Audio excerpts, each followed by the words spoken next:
Israel is much stronger, much greater than it has been in the past. We need to recognize this. Allah, you!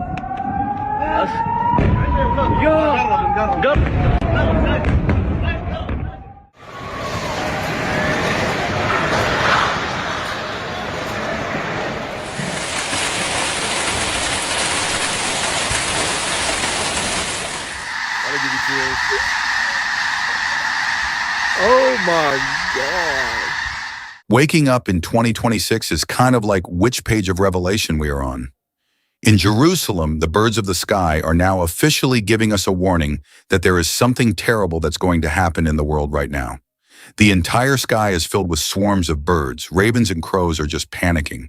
So this is happening currently in Israel, right as we speak about all the wars that are currently taking place. And apart from this, what's even more terrifying is that there is a massive swarm of locusts, which is especially mentioned in the Bible, which will happen right before the end times, before the second coming of Jesus Christ. These things are literally mentioned in the chapter of Revelation. And right now, take a look at what's currently happening around the world as well. With the book of Exodus warning that God will send locusts that cover the face of the earth during the beginning of his judgment, what do they mean? Are we standing on the threshold of the greatest event in human history? And all of this context is why people reacted so strongly to comments made by Israeli Prime Minister Benjamin Netanyahu. In a recent speech, he said that Israel would ultimately reach the return of the Messiah, though he added that it would not happen immediately. Before we continue, and if you find this topic meaningful, please like and subscribe to the channel to stay updated on the latest events. And before we get to Bibi Netanyahu's pretty remarkable commentary from last night about ushering in of the Messiah, let's see why the Temple Mount getting bombed is so significant and how do the two connect. The Temple Mount is considered the holiest site in Judaism and one of the most sacred places in Islam. When explosions occur near a place with such immense religious importance, the potential consequences reach far beyond ordinary military conflict. Footage circulating online shows missiles passing over the old city. In the same skyline, you can see the Dome of the Rock, the western wall below it, and nearby the Church of the Holy Sepulchre. And these landmarks sit only a short distance from one another inside the ancient walls of Jerusalem. Air raid sirens echoed through the city as explosions were reported close to these historic sites. Pilgrims inside the Church of the Holy Sepulchre were forced to shelter in place while warnings sounded outside. Seeing weapons fall so close to locations that hold thousands of years of religious history is deeply unsettling. These are places that have shaped the spiritual identity of billions of people. The Dome of the Rock itself was built centuries after the destruction of the Second Temple. For Muslims, it marks the location associated with the Prophet Muhammad's night journey. For Jews, the same platform is the site where the ancient temple once stood, and including the Holy of Holies, the most sacred space in the entire temple complex. According to the Gospels, Jesus himself taught in the temple courts that once stood here. He also warned that the temple would one day be destroyed, a prophecy many believe was fulfilled when the Romans dismantled Jerusalem in 70 AD, leaving almost nothing of the structure behind. Today, the Dome of the Rock and the Al-Aqsa Mosque stand on that historic ground. Both are centuries old and deeply sacred to millions of believers. Any damage to these sites would send shock waves across the religious and political landscape of the entire world. That is why the recent missile strikes near Jerusalem have caused such intense concern. When bombs begin falling close to some of the most sacred locations on Earth, the fear is not only about military escalation. Many people worry that events like this could ignite something far larger, conflicts driven not only by politics, but by faith itself. And that possibility is what has so many observers watching Jerusalem with growing unease. In the translated remarks, Netanyahu stated that Israel is now stronger than it has been in the past, and that the nation must recognize its endurance and survival through alliances and determination. He suggested that the Jewish people will eventually reach what he described as the Messianic era, though he emphasized that such a moment would not arrive overnight. Those words quickly spread online and sparked intense debate. Some people interpreted the statement as a direct reference to the return of the Messiah and the possible rebuilding of the temple. And others believe the translation may have exaggerated the meaning. A community note later suggested that Netanyahu may have actually been referring more broadly to the Messianic era, a period of peace and fulfillment in Jewish tradition, rather than the literal arrival of the Messiah. Even so, the discussion raised important questions. Was Netanyahu speaking symbolically about Israel's future? Was he referencing long-standing Jewish hopes tied to the Temple Mount? Or could his words hint at something deeper connected to religious prophecy? For Jews, the arrival of the Messiah has not yet happened, and the rebuilding of the temple is often seen as part of that future redemption. For Christians, however, the same event is interpreted very differently. Many believe that the appearance of a new temple would signal the beginning of the final prophetic events described in the Bible. So when people hear world leaders speaking about messianic eras, ancient temples, and the future of Jerusalem, it naturally captures attention. Whether the comments were misunderstood, mistranslated, or simply taken out of context, they have reignited discussion about prophecy, history, and the future of one of the most contested locations on earth. For now, no temple is being built. The Temple Mount remains one of the most politically and religiously sensitive places in the world. But the question remains, when leaders begin speaking about messianic eras and ancient prophecies tied to Jerusalem, are these simply political words? Or could we be witnessing the early chapters of something far larger still unfolding? If you have been following what's going on in the world with the kind of wars and rumors of wars, and obviously right now, there is no longer rumors because Israel, America, Iran, and so many other nations are currently in combat. And this could literally turn into something that we have always been trying to avoid for all these years. But it seems the calm days are becoming fewer. Right as tensions across the region continue to rise, another unusual event has begun to draw attention. This time not in the sky at night, but in the middle of violent storms. During a dark and unstable weather system moving across the region, a sudden storm began forming above parts of Israel. Without much warning, large chunks of hail began crashing down from the sky. Witnesses described the hailstones as unusually large, striking rooftops, vehicles, and streets with explosive force.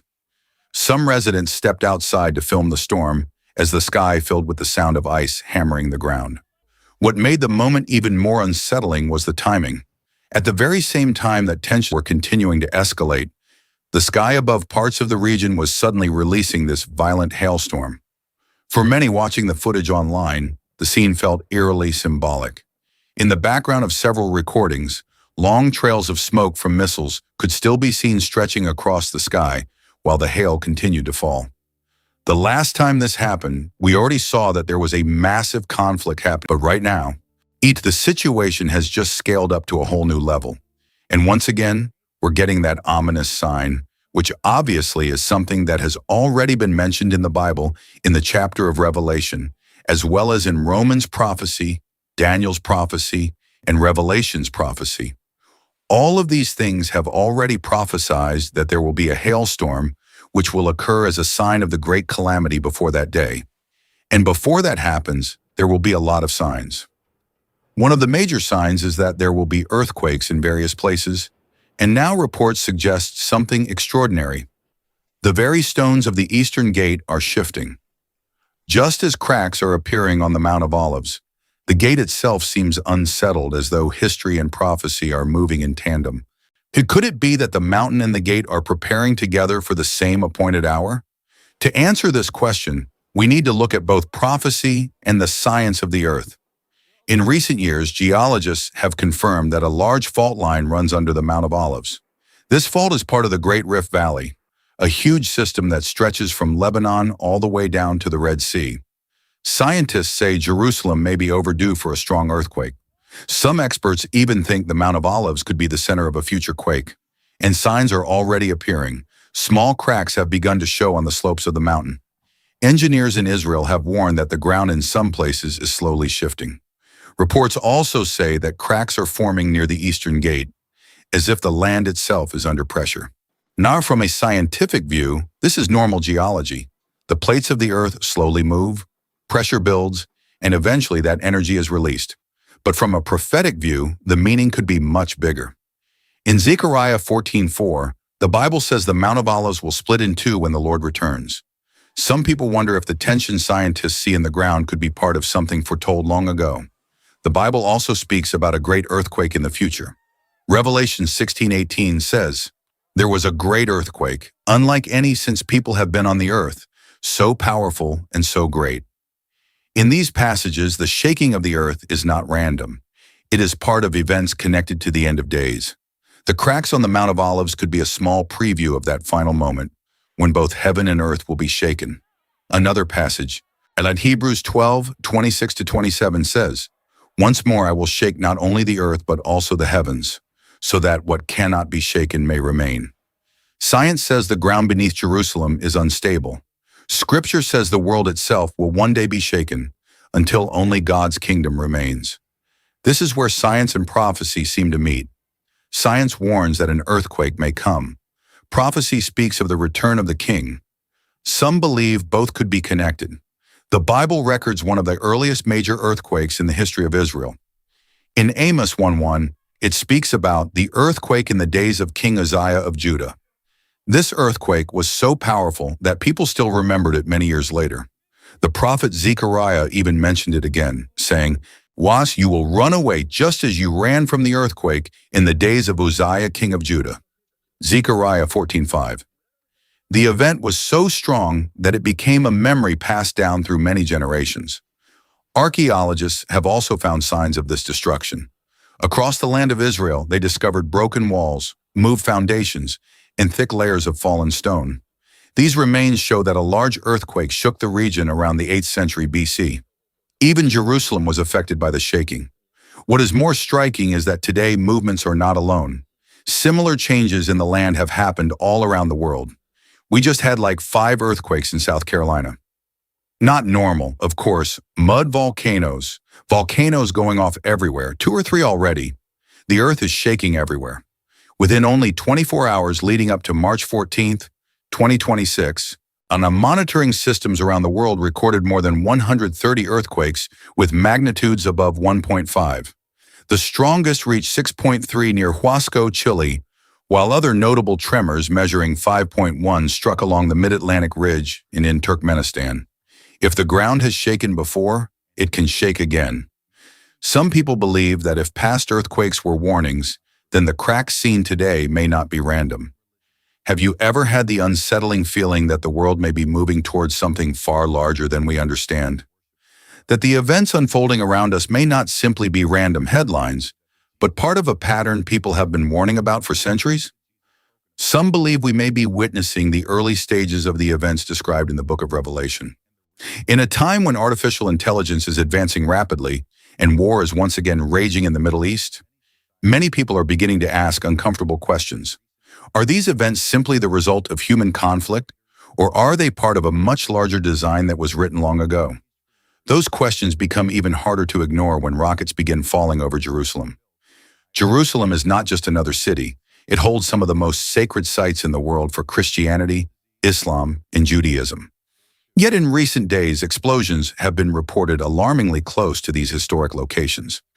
One Iranian missile reportedly landed only a few hundred meters from the old city, near some of the most important religious landmarks on earth. The Western Wall stands there, one of the holiest sites in Judaism. Just beyond it rises the Dome of the Rock, a sacred place in Islam that has dominated Jerusalem's skyline for centuries. And nearby is the Church of the Holy Sepulchre, the site many Christians believe marks the place where Jesus was crucified, buried, and resurrected. For anyone who has ever walked the narrow streets of Jerusalem, the scene is almost impossible to imagine.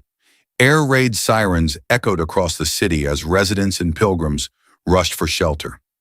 Inside the Church of the Holy Sepulchre, visitors were forced to remain in place as the warning sounded outside. In a place that has stood for nearly 2,000 years as a symbol of faith, people suddenly found themselves waiting out the sound of war. Images from the city show the familiar structures surrounding the Temple Mount, including the scaffolding and walkways leading up to the elevated plateau where some of the most contested ground in human history sits. Seeing explosions so close to these places feels almost surreal. For many observers, the scenes look less like ordinary conflict and more like something drawn from the pages of prophecy. A city sacred to billions standing under the shadow of missiles, pilgrims sheltering inside ancient churches, sirens echoing through the same streets, where countless generations once came to pray. And it raises an unavoidable question. Why do moments like this capture so much attention around the world? Why do events in this particular city feel so different from conflicts anywhere else? The answer may lie in the extraordinary history of Jerusalem itself, a place where faith, prophecy, art, and geopolitics have been intertwined for thousands of years. And when events begin unfolding here, people inevitably begin to wonder whether they are witnessing something far more significant than another chapter of conflict. One other major sign is that the world will be at unpeace, and there will be rumors of wars and actual wars happening and taking place all around the world. And right now, this is the scene of what's actually going on. Look at how scary this whole movement actually looks like. They're firing off missiles. There's a jet flying over. You never know what is actually going on. And right now, people in Israel and Jerusalem are running for their lives. There is a massive outbreak in battles that are being fought right now, when this could eventually turn out to be something that we've always been trying to avoid. The word which you know what it is. And this is currently what's going on right in the Holy Land.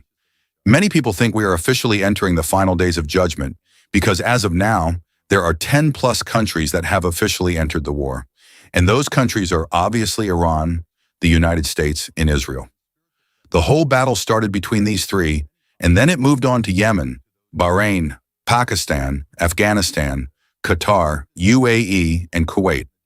Now, there are more people joining in because recently we got some latest updates stating that China has also started supplying Iran, and Russia is also supplying Iran with many more missiles and many firepowers, which they could defend themselves and also attack other nations and also attack their enemies.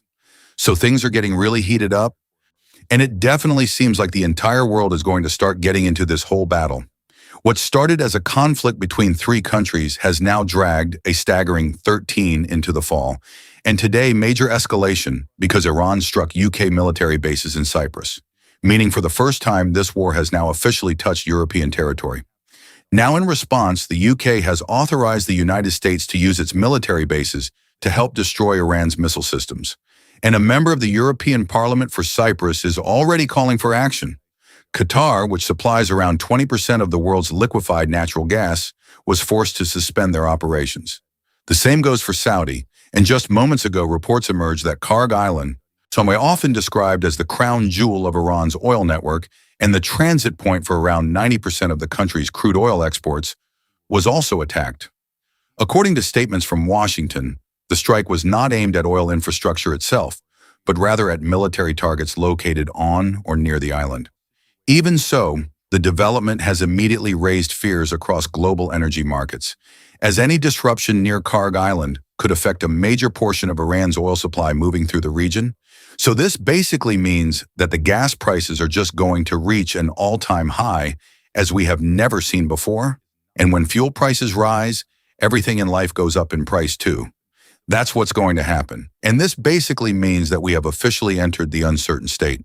And to be honest, well, now this is the current state of what's going on in Israel. Look at the people out there.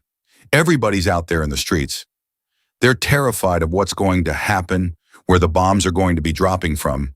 And you know, this is one of the most terrifying situations that you can ever live in.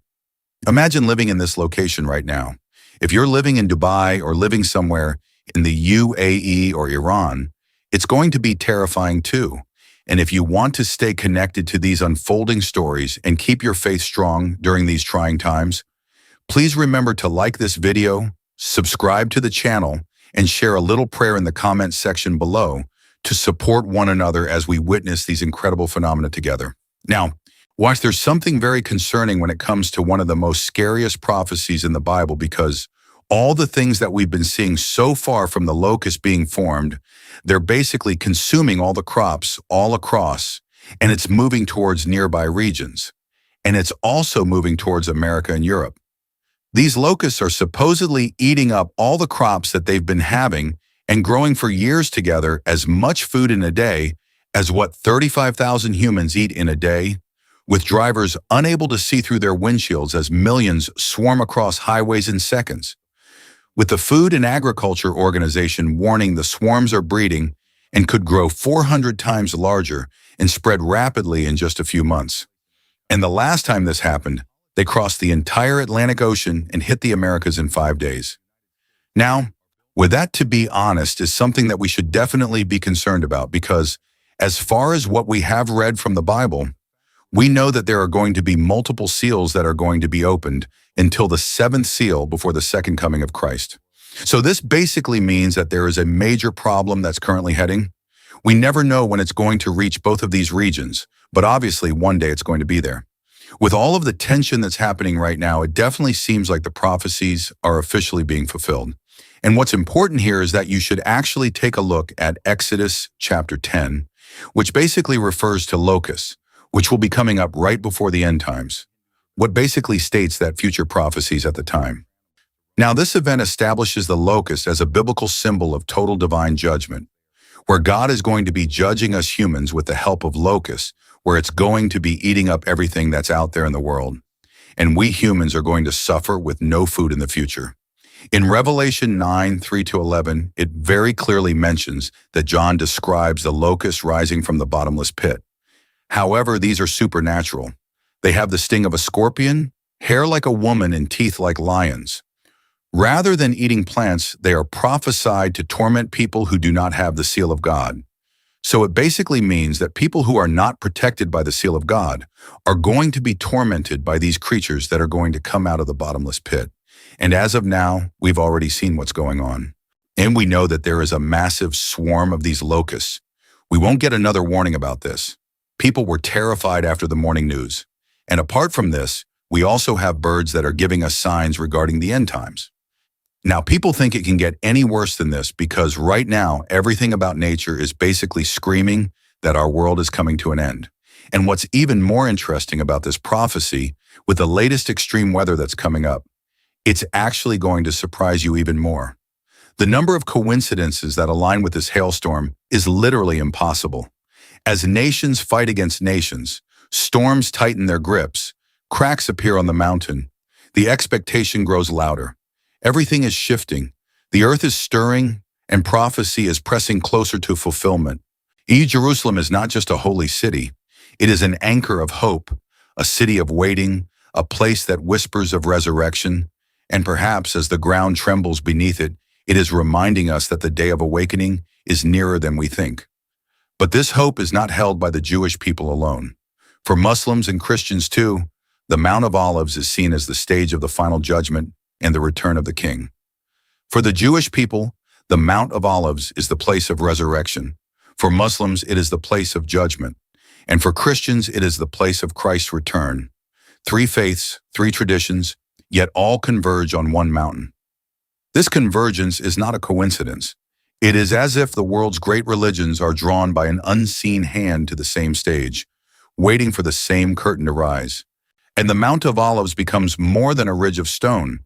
It becomes the focal point of humanity's deepest expectations. For Jews, the graves on Mount of Olives slopes are a declaration of hope. We will rise when Messiah comes. For Muslims, the Dome of the Rock is the gathering place of souls on the day of reckoning. For Christians, it is the very spot where angels promised, this same Jesus will come back in the same way you have seen him go into heaven. Acts 1:11. And today, as signs appear, the anticipation only grows. The Jewish hope, the Muslim expectation, the Christian promise, all seem to point toward the same destiny.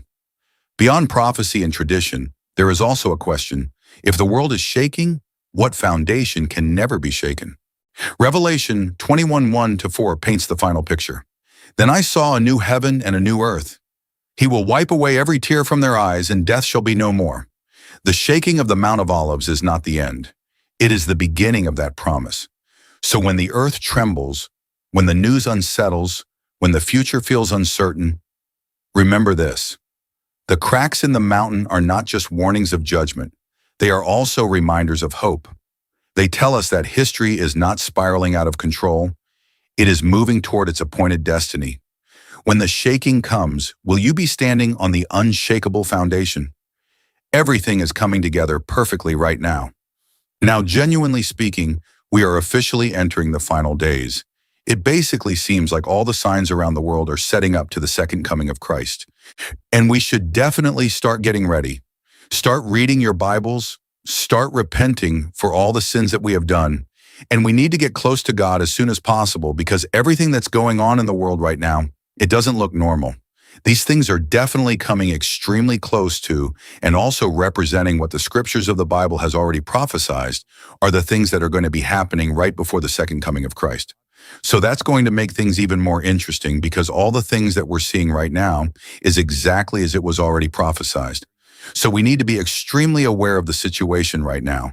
And I think every single one of you guys should go ahead and share this video with your loved ones, with your family and friends, what's people that you want to waken up and see what's really going on in the world so that they can know that these are indeed the current prophecies, so that they can know that these are indeed the prophecies that are currently coming true, that has already been written 2,000 years ago in the Bible. And also, which means, so please make sure to go ahead and share this video. And if you can't really share the video, the best thing you guys can do is simply go ahead and drop a like on this video and also leave any sort of comment. You can also share any word of God. So this basically triggers the YouTube algorithm to push this video to more people. So if there are more comments and more likes on a video, it's going to basically push the video to more people. And if you guys want to stay updated with all these things, or keep you updated on everything that's going on around the world, which includes the prophecies in the Bible, and also as much archaeological evidence that we can basically find regarding the existence of the Bible and the scripture itself.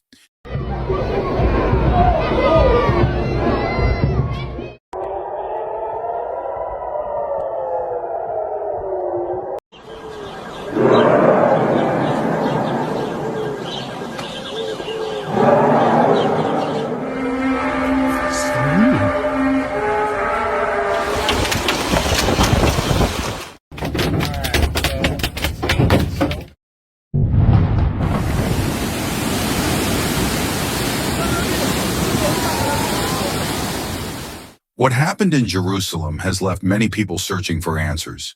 It began with violent weather. A sudden hailstorm struck the ancient city, followed by powerful thunder and lightning that shook the sky. With heavy rain poured across the region for hours until floodwaters swallowed entire streets. But the storm itself was not what unsettled people the most. Moments before the sky cleared, many witnesses claimed they saw something extraordinary above the city. A radiant figure of Jesus appearing in the sky, surrounded by what looked like angels. Within hours, videos and testimonies began spreading across social media, leaving believers and observers asking the same question. What did people really see that night? Scripture often describes angels as messengers sent to carry out God's will. As Hebrews 1:14 says, "Are not all angels ministering spirits sent to serve those who will inherit salvation?" But the appearance of angels alongside Jesus in Jerusalem at a time of war, political tension, and in global uncertainty has led many to wonder whether something deeper may be unfolding. Is this simply a misunderstanding? Or could it be a moment that people will one day look back on as something far greater? Let's take a closer look at what happened. Amidst the turbulence of the Israel-Iran war and the international scrutiny, Jerusalem, the ancient city, has become the stage for celestial spectacles. In the middle of spring, a season when people normally expect warm, clear skies and occasional light rain, the sky delivered something very different. The clouds had been gathering for hours, stretching across the horizon like a heavy blanket. The air felt unusually still, almost tense, as if the atmosphere itself was waiting. Then suddenly, small pieces of ice began falling. At first, people thought it might simply turn into snow. But within minutes, the frozen pellets grew larger and heavier. What started as a few scattered pieces of ice quickly turned into a violent hailstorm. Large hailstones began crashing down from the sky. They slammed against rooftops, shattered car windshields, and bounced violently across the streets. The sound of ice striking metal echoed through neighborhoods as people rushed for shelter. Some residents filmed the storm from their windows, capturing the strange moment when winter skies began dropping chunks of ice instead of snow. For many, the storm felt unusual. Hailstorms are typically associated with powerful summer storms, when warm air rises rapidly and creates unstable conditions in the atmosphere. See, seeing large hailstones falling during the winter season felt strange and unexpected. It looked like the sky was throwing stones at us, one shop owner said while recording the storm on his phone. I've lived here for years and never seen hail like this in the middle of winter. But the hail was only the beginning. As the storm slowly weakened, the sky did not clear. Instead, the clouds above grew darker and thicker, spreading across the horizon like a growing shadow. The wind began to rise, pushing through the streets and bending trees under its force. Branches rattled, street signs shook. Within minutes, what began as a strange winter hailstorm began transforming into something far more powerful. A massive storm system was forming. The air became heavier, and the sky darkened to an almost unnatural shade of gray. People looked upward, sensing that the storm had not yet reached its peak. Then came the lightning. At first, it appeared as distant flashes behind the clouds. But soon the lightning bolts became brighter, sharper, and much closer. Brilliant streaks of light ripped across the sky, followed by thunder that rolled across the land like a distant explosion. One powerful strike hit a large tree near the Kidron Valley. Witnesses said the lightning exploded into the trunk with a deafening crack. In seconds, the massive tree split apart and its roots were torn from the ground, leaving it collapsed across the street. The thunder was so loud it shook the windows, another resident said in a video shared online. When the lightning hit that tree, it felt like the ground jumped. Lightning continued flashing across the sky again and again, it illuminating the storm clouds in blinding bursts of light. To many watching the scene unfold, the storm felt overwhelming, almost ancient in its power. In the Bible, storms and thunder are often described as signs of immense power in the heavens. One passage from the book of Psalms describes a similar moment of nature's force. The voice of the Lord is powerful. The voice of the Lord is full of majesty. The voice of the Lord breaks the cedars. Psalm 29, 4-5. As thunder rolled across the sky and lightning split the clouds, some observers said the words felt strangely fitting. What had begun as an unusual winter hailstorm had now grown into a violent storm, filled with thunder and lightning powerful enough to split trees and shake the Holy Land. And for many people watching the sky that day, it felt like the first signal that something larger might be unfolding. Because when the thunder finally faded, another sign appeared, silent at first, yet impossible for anyone watching to ignore. If you want to see the next signs that may still be coming, make sure to hit the like button and keep watching. For a brief moment, the sky seemed calmer, but the rain did not stop. Instead, it kept falling, hour after hour. What began as a powerful storm slowly turned into relentless rainfall. Thick clouds blocked the sun while heavy sheets of water poured across the region without pause. At first, the streets simply looked wet, but as the hours passed, drainage systems began to fail. Puddles expanded into pools, and soon the water had nowhere left to go. Then the flooding began. No street remained safe. No car could move. No one could pretend it was just another storm. Within hours, water swallowed entire roads. Cars stalled in deep currents as drivers abandoned their vehicles and rushed toward higher ground. What had once been busy city streets were now something else entirely. Rivers, flowing straight through the city. Experts later explained that the ground was already saturated from the earlier storm. With nowhere left to drain, the relentless rain had nowhere to go. The water simply began spreading across the surface, turning streets and neighborhoods into channels for the flood. And once the water started moving, it moved fast. But the rising water was not the only thing people would soon notice that day. Something else was beginning to appear above the city. In residential areas, floodwater entered homes within hours. Outside the cities, farmlands suffered even greater damage. It happened so fast, one farmer said. The rain didn't stop, and suddenly the water was everywhere. In the Bible, floods are sometimes described as reminders of nature's overwhelming power. One passage from the Gospel of Matthew says, "The rain came down, the streams rose, and the winds blew and beat against that house." Matthew 7-25. For many watching the water rise around them, those words felt painfully real. What began as strange storms in the sky had now reached the ground, flooding streets, entering homes, and changing lives across the region. And as the land struggled under rising water, attention began shifting above, toward another unsettling development that was beginning to unfold. A bright figure appeared in the sky. Witnesses said the luminous form hovered above the dome of the rock for several moments before slowly rising back into the clouds. Many who saw the scene believed they were looking at Jesus, surrounded by what appeared to be angels. "It's strange," one resident said quietly while watching the sky.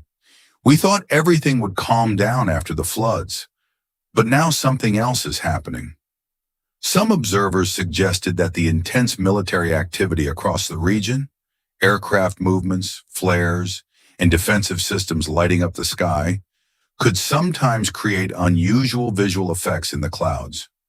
During periods of conflict, the night sky above Jerusalem often becomes filled with flashes, reflections, and moving lights. But witnesses who saw the figure that night insist that this moment looked different. And they say the light did not flicker like a flare. It did not move like an aircraft. And it did not disappear like the brief flashes caused by missile interceptions. Yet many who witnessed the moment could not say for certain what the strange vision meant. For believers, the scene immediately brought to mind a well-known passage from the book of Revelation. "Look, he is coming with the clouds, and every eye will see him." Revelation 1:7. Jerusalem has always stood at the center of biblical prophecy. The appearance of a radiant figure, believed by some to be Jesus, accompanied by angels, has left many wondering whether this moment carries a deeper meaning. Was this simply an unusual light in the sky after the storm? Or could it be a sign pointing to something far greater still unfolding? At the same time that the strange lights were appearing in the sky, another disturbing event was unfolding on the ground. Across central Israel, powerful and unusual sounds suddenly echoed through several cities. The noises were so loud that many people stopped what they were doing, trying to understand where they were coming from. Residents in areas such as Gush Dan, Tel Aviv, and Petah Tikva reported hearing deep booms followed by strong vibrations that shook buildings and windows. Some people said the ground itself seemed to tremble for a moment. What made the situation even more puzzling was how far the sounds traveled. Reports soon came in from Julis, a town nearly 50 kilometers away from the original area. Authorities quickly began investigating. Police and military officials searched for possible explanations, but no clear cause was immediately found. Many people first assumed the sounds might be sonic booms from aircraft, rocket launches, or military drones. But those who heard them said this was different. The noise did not sound like jets. It did not sound like rockets. Instead, witnesses described something far stranger. Deep metallic echoes, low groaning tones, and vibrations that seemed to roll through the air like the sound of massive instruments being struck somewhere in the distance. Some even claimed they heard faint voices mixed within the strange noise, though no one could confirm what those sounds really were.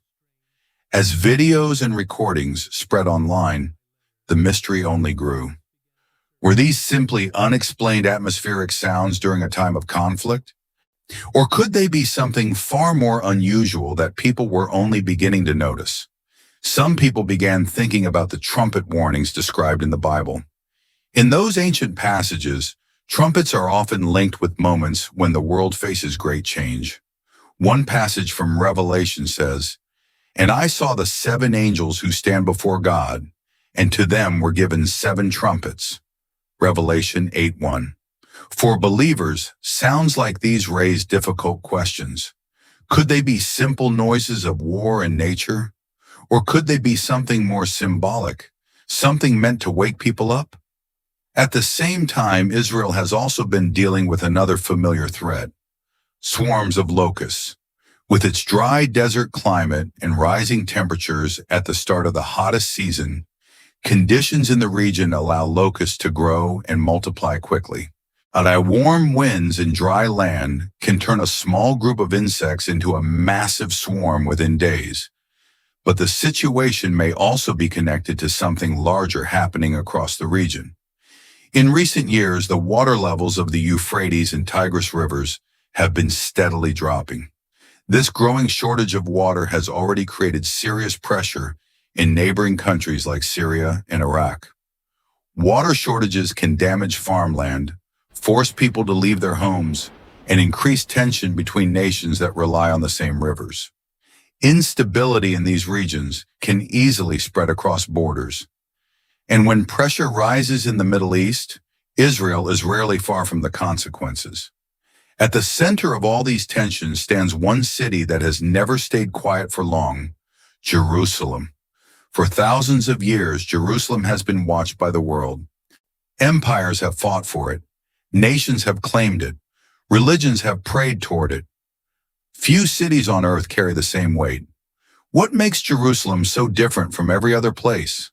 Why has this ancient city remained at the center of history, faith, and conflict for thousands of years? One reason is simple. Jerusalem is the only city in the world claimed as holy by the three major monotheistic religions. For the Jewish people, the land was sacred long before they lived there. According to the Bible, God promised it first to Abraham and later to Moses. Jerusalem eventually became the capital of King David, and the temple was built there as a symbol of God's covenant with his people. For Christians, Jerusalem is sacred because it is the place where Jesus was crucified and where believers say he rose again. For centuries, Christians have traveled from across the world to visit the holy sites within the city. For Muslims, Jerusalem is known as Al-Quds, meaning the holy. It was the first direction of prayer in early Islam and remains the third holiest city after Mecca and Medina.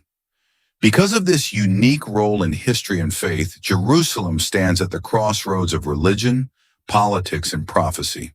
And when unusual events begin happening around the city, many people cannot help but wonder whether they carry a deeper meaning.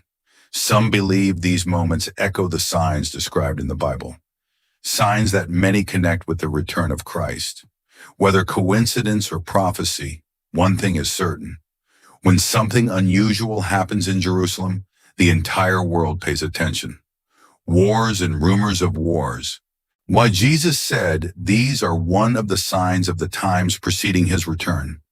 Of course, there have always been wars, but as events unfold in the Middle East and beyond, we must always seek to understand the times we are living in. We must remember that the God of Abraham, Isaac, and Jacob has history in his hands. He is looking for a people who will trust only in him, not in the strength of military might, weapons, or human wisdom. As long as we live in this broken world, awaiting the coming of Messiah, national leaders must do all they can to seek justice and righteousness. This includes protecting the Jewish people from those who seek to annihilate them, such as the Islamist form of political Islam that currently rules in Tehran. Meanwhile, the church has a unique task. As believers in the God of Israel and in his word, our main responsibility is to watch and pray, discern the signs of the times, place our faith and trust in him alone, to pray for the peace of Jerusalem, to intercede on behalf of God's people and of the whole creation that groans as in the pains of childbirth. Romans 8:22. And above all, to keep our eyes focused on heaven, from where we eagerly await our Savior. Philippians 3. Last Saturday morning, Israel and the U.S. launched a coordinated military campaign against the revolutionary Islamist regime in Iran. The conflict is now reaching the end of its first week. Here are some highlights and observations. This is not a new war, but a new phase in an ongoing armed conflict that was initiated by the revolutionary regime. Since it took power in 1979, it has built institutions, So strategies and operations directed at imposing its ideology on the people of Iran and exporting its apocalyptic Islamist ideology around the world. This involved deliberately attacking Jews and Israeli and U.S. citizens across the globe. Through its vast network of proxies and allies, it has built a massive military, political, commercial network directed at undermining the West. The final step was to develop nuclear weapons, which would enable it to destroy the infidels. Operations Epic Fury and Roaring Lion were launched when Israel and the U.S. believed there was a real and immediate danger that the Iranian regime would be able to attack with nuclear weapons. They have focused so far on reducing Iran's ballistic missile capabilities, eliminating its nuclear regime, and destroying its air defenses and other offensive military hardware. And the U.S. claims that it has destroyed Iran's navy. A key focus has been taking out key political and military leaders. Ayatollah Khamenei and many of the regime's political and military leaders have been killed. However, the Islamic Revolutionary Guard Corps, IRGC, the regime's main political/military arm, is still functioning and in control of the country. The U.S. quickly took control of the airspace over Iran. It has made significant inroads in destroying Iran's missile and drone capabilities. By March 5th, the Islamic Republic had already launched roughly 585 ballistic missiles and 1,500 drones. Tehran's remaining missile and drone combat formations continue to fight and still pose a serious threat. However, Tehran's missile and drone salvos have declined by roughly 70 to 85% since the first day of strikes, when Iran seeks to create a regional war. Some of these drones and missiles were directed at Israel, but the majority were directed against Gulf Arab states, the United Arab Emirates, Kuwait, Saudi Arabia, Qatar, and Bahrain. This suggests that Iran seeks to create a regional war, thereby pressuring Washington by its Gulf Arab partners. If this is the goal, it has so far been a failure. It remains to be seen whether the Gulf Arab states will fight back and conduct offensive operations in response. Tehran has even reportedly launched a ballistic missile towards Turkey, a country that is also driven by a radical Islamist ideology, but is also a host to key U.S. assets, and the only NATO member that borders Iran. Once strikes on NATO facilities in Turkey risk triggering greater NATO involvement, which could draw European countries into the conflict. On March 5th, drones originating from Iran struck the passenger terminal of Azerbaijan's international airport, injuring 2 people. While Iranian officials have denied involvement, this could indicate a widening of the conflict and even increase instability within Iran, given the large ethnic Azerbaijani population within the Islamic Republic. Another regional development concerns Lebanon. Hezbollah responded by attacking Israel on the northern border. The Lebanese government called for Hezbollah's military to be disbanded. Israel has launched ground and air operations into Lebanese territory. The conflict is already seriously disrupting global energy markets, with shipping through the Strait of Hormuz, which handles about 1/5 of global oil consumption and LNG trade, has nearly come to a halt. Oil production in the Gulf states has been disrupted. Energy prices are skyrocketing. Qatar's energy ministers suggested that this war could bring down the economies of the world. International law. There is a lot of discussion about whether this military campaign is legal under international law. The justification from a legal perspective revolves around the precise scope of the right of states to self-defense, which is an exception to the general prohibition on the use of force against sovereign states and on interference with their political independence. The main argument in favor of legality is that this is part of a longer war that was initiated not by Israel or the United States, but by the Islamic revolutionary regime in Iran. In this context, both Israel and the United States have the right to take proportionate and necessary military action to protect themselves from the regime's incessant attacks on their citizens throughout the world, and to eliminate the threat, possibly a very real threat, that the regime would be very soon in a position to launch long-range ballistic nuclear missiles capable of reaching Europe, Israel, and even the United States. The precise nature of the threat and whether or not this is a necessary and proportionate response are matters for debate. Currently, we do not have the information necessary to reach a conclusive answer. But this obsession with international law reveals something deeper. An absence of a clear moral framework for analyzing and understanding conflicts of this nature. International law is only intended to provide a set of guidelines for political action.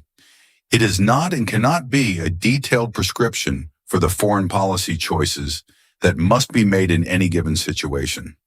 In fact, subservience to overly legalistic reasoning is likely to prevent the kind of political and military action that is necessary to confront the highly complex nature of the existential threat posed by political Islam to the West. The bigger geopolitical picture, there is a larger geopolitical dimension that is often overlooked but is becoming increasingly apparent. It concerns China and Russia. The war on the regime in Tehran is likely intended, at least in part, to address China's stronghold on key strategic assets that are essential to the West. As analyst Haviv Redig-Gur observes, Iran is strategically and economically very important for China, and China in turn is highly dependent on Iran. Russia, too, has deeply entwined interests. The U.S. is systematically removing key partners in China's ambitions for global hegemony. One of those was Venezuela. Another is the revolutionary regime in Iran. What does the future hold? It is impossible to predict how this conflict will play out. There are many unknowns. There has been much uncertainty about what exactly are the longer-term goals of this campaign and whether the U.S. has a strategy for achieving those goals. According to President Trump, the U.S. seeks not only to remove Iran's military threat, but also to provide space for the Iranian people to seize control and reclaim their country. However, it is not clear that the U.S. understands how military intervention and destruction of the current regime will lead to regime change. Nobody seems to have a roadmap. Iran is a vast country with many different nationalities and minorities. There are visible tensions between Reza Pahlavi, whose ambition is to lead Iran towards a new future, and the Kurdish dissident groups. Even assuming the U.S. and Israel are successful in winning this phase of the war militarily, it remains to be seen whether all of these groups will be able to work together to rebuild the nation peacefully. They need our prayers and support. Analyst Andrew Fox warns that while the Ayatollahs and their clerics may be eliminated, the IRGC and Basiji, Iranian paramilitary force numbering in the hundreds of thousands, may not be so easy to remove as the U.S. had hoped. The war risks falling between two stools. It is no longer just a narrow strike meant to punish or deter. The enemy always has a say, and Iran has caused enough damage to energy supply mechanisms to seriously harm the global economy. We have not seen any concrete plan for political transition, stabilization, or reconstruction so far. The war has destroyed enough to upset the old balance of power, but not enough to establish a better one. As a matter of statecraft, this war may end up being an extraordinary act of irresponsibility. This week, continue to pray for the peace of Jerusalem. Pray for the people of Iran, wants that they will be freed from the tyranny of the current regime. Pray for the leaders of Israel and the United States and all nations affected by this crisis, that they will act with restraint, yet take whatever action is necessary to eliminate evil. Pray for the speedy coming of our Lord and Savior, the Messiah of Abraham, Isaac, and Jacob.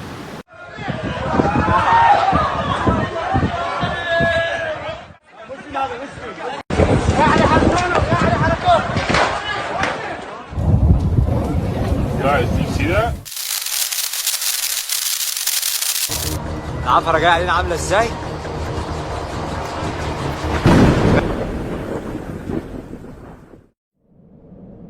Recently, frightening scenes began to unfold in Jerusalem as the sky suddenly darkened, swallowed by huge black clouds, while fierce winds howled through the streets. Trees snapped, loose objects were blown across the roads, and rooftops began to shake as the storm quickly built strength. Within a narrow window of time, nature seemed to erupt in anger as heavy rain started pouring down, turning streets slippery and chaotic. In several areas, the strong winds damaged homes and shops, leaving many people shaken and some families without shelter. Many witnesses said they had never seen the sky over Jerusalem look so threatening. So, what exactly happened in Jerusalem that day? Was it simply a powerful storm? Or something that made people around the world start paying attention? If you want to follow the full story, make sure to like this video, subscribe to the channel, and leave your thoughts in the comments below. At first, many people thought it was just another storm forming over Jerusalem. Dark clouds gathering above the hills around the city were nothing new. Weather in this region can change quickly, and strong winds often arrive without much warning. But within a few minutes, people started to feel that this sky was different. The change happened fast. Across the city, the bright afternoon light slowly began to fade as large clouds moved in from the west. At first they looked like small patches of shadow drifting across the sky. But soon, the clouds grew bigger, thicker, and started spreading much faster. Within minutes, they covered most of the sky like a huge dark curtain. The sunlight that had filled the narrow streets just moments earlier began to disappear. The sky turned from light blue to a deep gray. The stone buildings, rooftops, and old city walls fell under a strange dim light that made everything feel a little unsettling. People began looking up. Some stopped in the middle of the street, staring at the sky, trying to understand what was going on. Others pointed toward the thick wall of clouds, moving closer. "It's getting dark way too fast," someone said in a video that later spread across social media. And they were right. The darkness didn't come slowly like a normal storm. It felt sudden, almost too quick, as if the sky had changed in only a few minutes. Then the wind arrived. At first, it was just a light breeze moving through the streets, but the air soon became stronger and more restless. Wind pushed through the narrow roads between the stone buildings, shaking signs and tree branches. Leaves lifted from the ground and spun through the air. Market tents began flapping hard. Papers scattered across the sidewalks. It was the kind of moment when people start to feel that something bigger might be coming. Across different parts of the city, daily life changed almost instantly. Many residents said they felt a strange sense of worry at that moment, a quiet feeling that this storm might be stronger than usual. Weather experts later explained that sudden changes like this can happen when large weather systems move across the eastern Mediterranean. Big differences in air pressure between the hot desert air and cooler air coming from the sea can quickly create powerful storms. But scientists also mentioned another possible factor. In recent days, missile interceptions, explosions, and heavy military activity can release heat, smoke, and tiny particles into the air. In some cases, these things can interact with weather systems already forming in the atmosphere. They don't create storms by themselves, but they can sometimes make weather patterns less stable, especially in a region already known for sudden desert winds and fast-moving storms. Still, events like this are difficult to measure, so confirming the exact cause is not easy. By now, the wind was roaring through the streets. Trees bent as strong gusts pushed against them. Power lines hummed softly as the wind rushed past. And above it all, the sky over the ancient city carried a strange feeling, something that didn't seem to fully match either normal weather or the tensions of war. For some people watching the sky, one thought came to mind almost immediately. What if this wasn't just another storm, but the beginning of something new and uncertain unfolding over Jerusalem? Just as the sky over the city grew darker and the wind continued to build, something unusual began to appear within the storm clouds. At first, it was only a brief flash of light, something many people assumed was ordinary lightning forming inside the thickening clouds. Storms often bring sudden flashes across the sky, and most residents barely paid attention at first. But this light did not behave like normal lightning. Instead of striking down in a sharp, blinding line, the light seemed to gather itself into a glowing shape, a small sphere of bright energy suspended within the clouds above the city. For a moment, it hovered. Several witnesses later said they thought their eyes were playing tricks on them. The glowing object appeared as a round ball of light, moving slowly across the sky, drifting through the dark storm clouds like a floating lantern. It was not the quick flash of lightning people were used to seeing during a storm. This light remained visible for several seconds, glowing with an intense white color with hints of orange that stood out sharply against the heavy gray sky. In several videos captured that evening, a glowing sphere could be seen moving silently through the clouds, flickering softly before fading, and then appearing again moments later. But something else was happening in the sky at the same time. Across the horizon above Jerusalem, distant flashes suddenly began appearing, thin streaks of light rising rapidly into the air.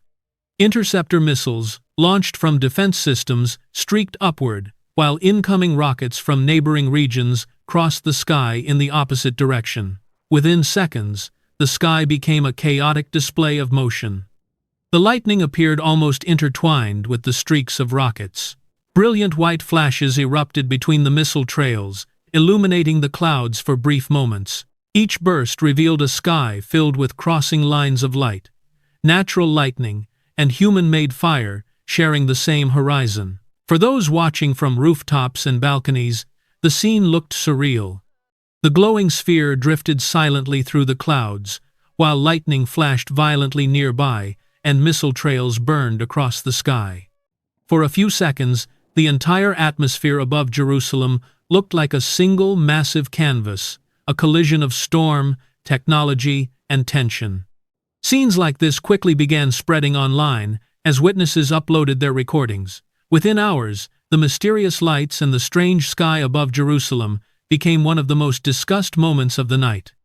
For many observers, the sky itself seemed to mirror the tension on the ground. Natural forces and human conflict appearing together in the same moment, as if the entire horizon was painting a scene that the world was still struggling to resolve. Some who watched quietly remembered a passage from the Bible often quoted when speaking about lightning and storms. For his lightning lights up the world. The earth sees it and trembles. Psalm 97:4. Above Jerusalem, the storm clouds continued to churn as the wind grew stronger. The glowing lights eventually disappeared, but the feeling they left behind remained. Many witnesses later said that was the moment they realized something unusual was unfolding. The storm that had begun with dark clouds and rising wind had now become something far more complex, and the sky above Jerusalem was only beginning to reveal its power. The strange lights in the sky had barely disappeared when the storm over Jerusalem finally showed its full power. What started as dark clouds and rising wind quickly turned into something much more dangerous. The air felt heavy, and the wind that had been moving lightly through the streets suddenly became strong and aggressive. Within minutes, powerful gusts rushed through neighborhoods across the city, shaking windows and rattling rooftops as if the storm had suddenly come alive. The wind kept getting stronger. Trees that had been standing still only minutes earlier began to bend under the pressure. Their branches whipped wildly through the air as strong gusts swept across streets and neighborhoods. Some trees could not handle the force. Large branches began snapping with sharp cracking sounds, falling onto roads and parked cars below. In some places, entire trees were pulled from the ground as the storm pushed forward without slowing down. Then, the rain arrived. At first, it came as a few scattered drops blowing sideways in the wind, but within seconds, the sky fully opened. Heavy rain poured down hard, hitting rooftops, streets, and open areas with non-stop force. Water quickly began running along the roads as drains struggled to keep up. Small puddles turned into streams, moving along sidewalks and through narrow streets. It suddenly became much harder to see. Drivers slowed down as rain slammed against their windshields. People walking outside rushed to stand under doorways and balconies, trying to escape the sudden downpour. Thunder echoed across the dark sky, while lightning flashed deep inside the storm clouds.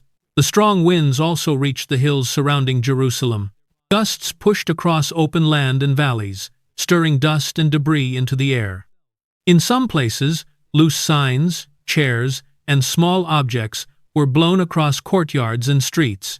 Back inside the city, the damage slowly began to grow. In markets and small shops, owners tried to hold doors closed as the wind pushed against them.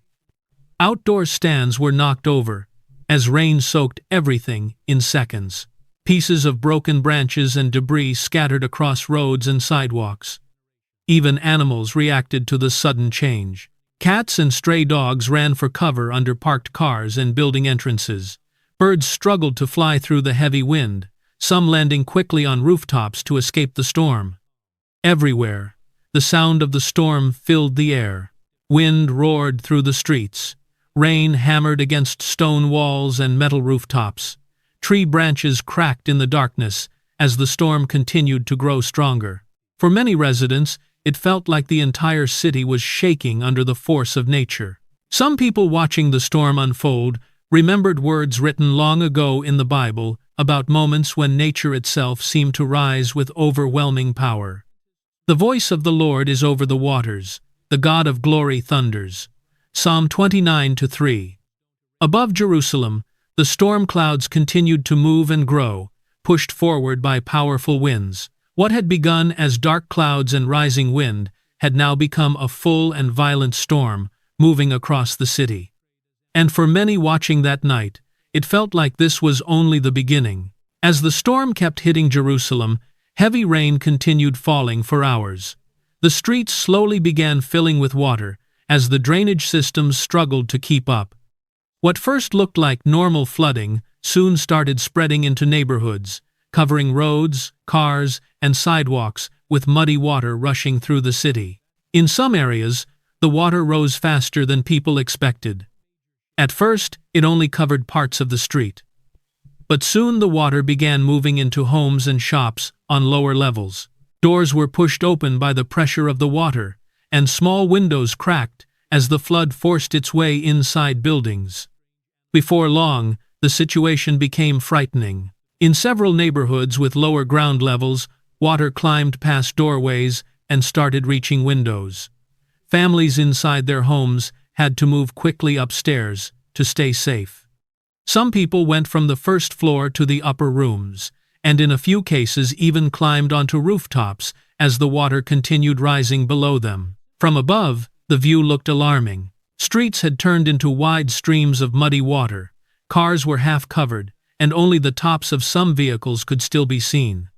People stood on balconies and rooftops, waving their arms and calling for help, hoping someone nearby would notice them. Some parents held their children close as they waited. Others stood carefully along railings or narrow roof edges, trying to stay above the water that surrounded them. Fear spread quickly as the strong current carried debris through the streets that now looked more like rivers. Cars slowly drifted away like abandoned objects. Trash bins, broken branches, wooden boards, and pieces of fences floated through the rushing water as the flood pushed through parts of the city. Soon, emergency sirens began echoing through the rain. Rescue teams started moving toward the flooded areas as reports spread across Jerusalem. Police, firefighters, and emergency workers arrived with trucks, ropes, and rescue equipment. Some teams used small boats to reach people trapped by the rising water. But helping everyone was not easy. The water moved quickly through narrow streets. In some places, the current was strong enough to push against rescue vehicles. The muddy water also hid dangerous obstacles under the surface, including fallen branches, damaged signs, and broken pieces of buildings. Some rescuers threw ropes toward people waiting on balconies or rooftops. Others carefully moved boats between buildings, helping families climb in one by one. In several tense moments, people were pulled from rooftops and lifted into rescue boats while the water continued rushing around them. In a few areas, however, the water was still too strong. Rescue teams had to wait for safer conditions before moving closer. Through loudspeakers, Emergency workers told residents to stay on higher floors or rooftops until help could safely reach them. Above the city, helicopters soon appeared in the dark sky. Their blades roared through the storm as crews searched for people trapped by the rising water. In some rescues, ropes were lowered from the aircraft while people were lifted to safety one by one. Yet even as help arrived, the rain continued falling. Dark storm clouds still hung over Jerusalem, feeding the water that had already spread through parts of the city. With every passing hour, new reports came in about flooded streets and people needing assistance. For many watching the situation unfold, the scene reminded them of words written long ago in the Bible. The floods have risen, Lord, the floods have lifted their voice. The floods lift up their waves. Psalm 93:3. Across Jerusalem, water continued moving through streets and neighborhoods, carrying debris and forcing families to wait for rescue. And with the storm clouds still gathering above the city, many feared that the worst might not be over yet. Even as heavy rain and flooding continued in parts of Jerusalem, another frightening part of the storm began to appear. High above the dark clouds covering the city, the atmosphere was becoming more unstable. Cold air moving through the upper sky crashed into rising warm air below, creating huge thunderclouds that twisted and rolled like giant towers overhead. What fell from those clouds next surprised many people. At first, only a few small pieces of ice hit the ground. They bounced lightly off rooftops and streets, catching people off guard. Many residents were already watching the storm carefully, but these first pieces of ice didn't seem too serious. Then, the sound suddenly changed. The sky began dropping something much stronger. Large hailstones started falling from the clouds. They slammed into rooftops, cars, and streets with sharp cracking sounds. What started as a few scattered pieces of ice quickly turned into a heavy hailstorm, as dozens, then hundreds of frozen stones fell across neighborhoods and streets. The noise quickly became loud and chaotic. Hail pounded against metal roofs like rocks being thrown from the sky. Windows shook as ice hit the glass. People who were still outside immediately ran for cover as the storm kept getting stronger. Some hailstones were about the size of golf balls. Others looked even bigger. When they hit the ground, they broke apart and scattered pieces of ice across the sidewalks and roads. Cars parked along the streets quickly started showing damage. Windshields cracked under the hits, and dents appeared on hoods and roofs as the ice kept falling. In some areas, the hail came down so heavily that the streets started turning white. Drivers who had been trying to move through the storm suddenly slowed down or stopped completely. Visibility dropped, and the roads became slippery and dangerous. Many people pulled their cars to the side and waited inside, hoping the hailstorm would end before their vehicles were badly damaged. Across neighborhoods, the sound of hail hitting rooftops echoed through the storm. Roof tiles cracked after repeated impacts. Metal roofing rattled loudly as the ice struck again and again. In a few homes, small glass skylights broke, letting rain and ice fall into the rooms below. People rushed indoors as fast as they could. Pedestrians ran from sidewalks into shops, restaurants, and apartment buildings, raising their arms over their heads to protect themselves from the falling ice. Some tried using umbrellas or bags as shields, but the hailstones were too large and too strong to stop easily. Parents shouted for their children to come inside right away. Street vendors quickly left their stands as the ice began hitting their carts and tables. Within minutes, outdoor markets that had been busy just moments earlier were suddenly empty as people ran for shelter. Even animals reacted to the sudden violence of the storm. Birds flew away from rooftops, searching for cover under bridges and building edges. Stray cats and dogs ran toward doorways as residents quickly opened doors to let them inside. Above all the chaos, thunder kept rolling across the sky. Lightning flashed inside the massive storm clouds, lighting up the falling hail for a few seconds at a time. For some people watching the storm, the scene brought to mind ancient words written about powerful storms. He loads the thick cloud with moisture. The clouds scatter his lightning. Job 37:11. Above Jerusalem, the storm continued to grow stronger. Rain, wind, hail, and thunder were now moving together in one powerful system, shaking the city. What had begun as dark clouds earlier in the day had turned into a full display of nature's force. And even as the hail kept falling, many people could feel that the storm was not finished yet. If you are still watching, take a moment to like this video, subscribe to the channel, and share your thoughts in the comments below. As the storm over Jerusalem kept getting stronger, the sky above the city started looking even more unstable. Dark clouds rolled and twisted across the sky like giant waves. Thunder echoed across the hills while rain and hail continued hitting rooftops and streets below. Many people watching the sky felt like the storm had already reached its worst point. But what appeared next shocked even those who had already seen how powerful the storm had become.